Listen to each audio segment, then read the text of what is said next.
High guys, welcome back to my YouTube channel Sushanta Sharmishtha ব্লগে। তোমাদের সবাইকে ওয়েলকাম। তোমরা সব কেমন আছো? তোমরা সব ভালো আছো? তোমরা ভালো থাকলে আমি ভালো থাকি। তো আজকের ভিডিওটা কী নিশ্চয়ই তোমরা জানো, থাম্বনেল দেখে বুঝতে পারছো কি। তো আজকে আমি বানাবো যে আচার, আমের আচার। তো সাথে থেকেও পাশে থেকেও পুরো ব্লগটা জুড়ে থাকো। তো কী করছি না করছি অবশ্যই তোমাদের সামনে শেয়ার করবো। প্রথম থেকে শেষ পর্যন্ত ভিডিও দেখবে, কেউ স্কিপ করবে না। তারপরে দেখে নাও, আমি এবার আমগুলো নিয়ে বাইরে যাচ্ছি। দেখে নাও গাইস, আমগুলো ধুয়ে আমি শুকুর দিয়েছি। ঠিক আছে, এটার মধ্যে 3 কেজি আম ছিল। তো আমার হাজব্যান্ড নিয়েছিল। তারপরে আমি মশলাগুলো রোদে দিয়েছি। আর এখানের মধ্যে অনেক কিছু মশলা আছে, সিগারেট পরে বলবো।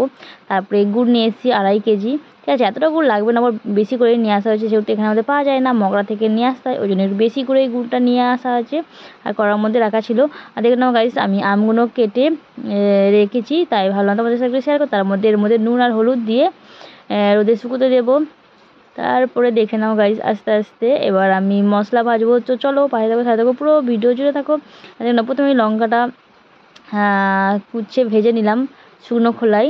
তো তেল দিই না, শুকনো খোলায় মশলা ভাজি। আর এর মধ্যে আছে জিরে, ধনে, মৌরি ফোড়ন, আর আছে গোলমৌরি, মানে এইগুলো হচ্ছে ভাজা মশলা। তো বাগান দেশে এই সব মশলাগুলোই দেয়। আমি বেশি করে একটু বানিয়ে নিলাম, যেহেতু এখনও আচার হবে, ওই জন্য একটু বেশি করে বানিয়ে রেখে দিলাম। পরে আবার যখন হবে তখন আবার এই মশলাটাই আবার দেবো। তো একবারেই করে নিলাম। তো আমি প্রথমে শুকুর দিয়েছিলাম, তারপরে এটাকে ভেজে নিলাম। তারপরে দেখছো আমার এই যে 2 পেতে আম, ওই 1 কড়া আমি 2 পেতে। তারপর দেখে নাও আমার মশলা ভাজাও হয়ে যাচ্ছে। মশলা ভাজি, লঙ্কা পুরো পড়ে যাচ্ছে। আগে লঙ্কাগুলো ভেজেছি, না হলে লঙ্কাগুলো ভাজা হয় না। আগে ওই জন্য রোদে দিয়েছিলাম, তো রোদে দেওয়ার জন্যে তো মশলাটা খুব ভালো মিস হয়েছে। আর বাটার সময় এক ইয়েতেই, আর এটা আমার ছোট্ট শিলনোড়া, এই শিলনোড়াতেই আমি কিন্তু মশলা করি, মানে পরিমাণে মশলা আদা করি। তো হাই গাইস, তো যেহেতু আজকে আচার বানাবো তোমরা নিশ্চয়ই জানো। আর এখন আমি মশলা করছি, মশলা করা হয়ে গেছে, মানে মশলা বাটা হয়ে গেছে। তো দেখে নাও গাইস, এই দেখো মশলাটা বেটেছি, এখনও আছে কিছু বাটবো। বাটা হয়ে গেছে। তো সাইড থাকো, পাশে থাকো, পুরো ভিডিও জুড়ে থাকো। তো কেমন হয়েছে আচারটা অবশ্যই জানাবে। সবাইকে দেবো, ঠিক আছে, আমি একা খাবো না, তো সবাইকে দিয়েই খাবো। তো আজকে আমি বাইরে বসেই আছি। আর রান্না হবে, একটা কাঠের উনুন বার করেছি, ওটা রান্না হবে। যেহেতু মানে গ্যাস আছে, গ্যাসটা মানে অত বড় কর না, নাড়তে গেলে যদি উল্টে পড়ে যায়, তার জন্য আমি কাঠের উনুনে আচার করব। তো অবশ্যই তোমরা দেখবে, ঠিক আছে। আমার ছোট্ট মতো একটা কাঠের উনুন আছে। আর আমার কাঠ আমার হাজব্যান্ডই জোগাড় করে দিয়েছে, ঠিক আছে। মশলা বাটা হচ্ছে, এখানে মশলা বেটেছি, আর এই যে মশলা বাটা হচ্ছে। আমার ছোট্ট উনুনটা, আর ভিতরে কাগজ লাগানো আছে, আর এই যে কাঠ আছে, বাঁশ কাঠ আছে, কঞ্চি আছে, এতেই হয়ে যাবে। আমি আজকে বাইরেই বানাবো, যেহেতু গরম পড়েছে, ভিতরে বানাবো না।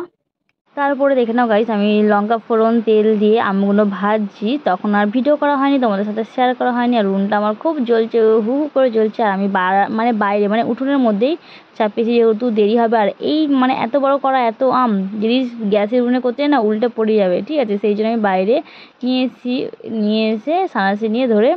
তারপরে দেখে নাও গাইস, ভাজা গেছে, আমি গুড় দিয়ে দিয়েছি। তো দেখছো উনুনটা প্রচুর জ্বলছে। অল্প কাঠে কিন্তু হয়ে গেছিলো, যে কাঠে রান্না করার জন্য নিয়েছিলাম সে কাঠ থেকে না এখনও কাঠ আছে। এই উনুনে বেশি কাঠ লাগে না, অল্প কাঠেই কিন্তু রান্না হয়ে যায়। আর আমি এটা সবসময় ব্যবহার করি না, যেহেতু আমাদের গ্যাসে রান্না হয়।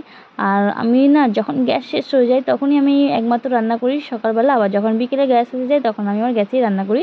মানে যেটুকুনি সময় থাকে রান্না করতে করতে হয়তো একটা তরকারি হলো না, তখন গ্যাস শেষ হলো, তখন আমাদের ডবল সিলিন্ডার নেওয়া নেই, আমাদের সঙ্গে সঙ্গে গ্যাস দিয়ে দেয়, সেই জন্যে আমরা ডবল সিলিন্ডার করি নিকো। আর দেখে নাও গাইস, আম গুড় আর দিয়ে দিয়েছি, আর গলে গেছে আস্তে আস্তে, এখন গরম হতে থাকবে। তো দেখছো টকবক করে ফুটছে। আর আচার করার পর প্রচণ্ড ঘেমে গেছি, আর ভালো লাগছে না। তারপরে আমি চাউমিন বানিয়েছি। তো রাতে কী খাবো বলো, চাউমিন বানিয়েছি। তারপরে দেখে নাও শসা পেঁয়াজ কুচি, রাত্রে এটাই মেনু ছিল। আর চাউমিনটা বানিয়েছি, কেমন লাগছে অবশ্যই জানাবে।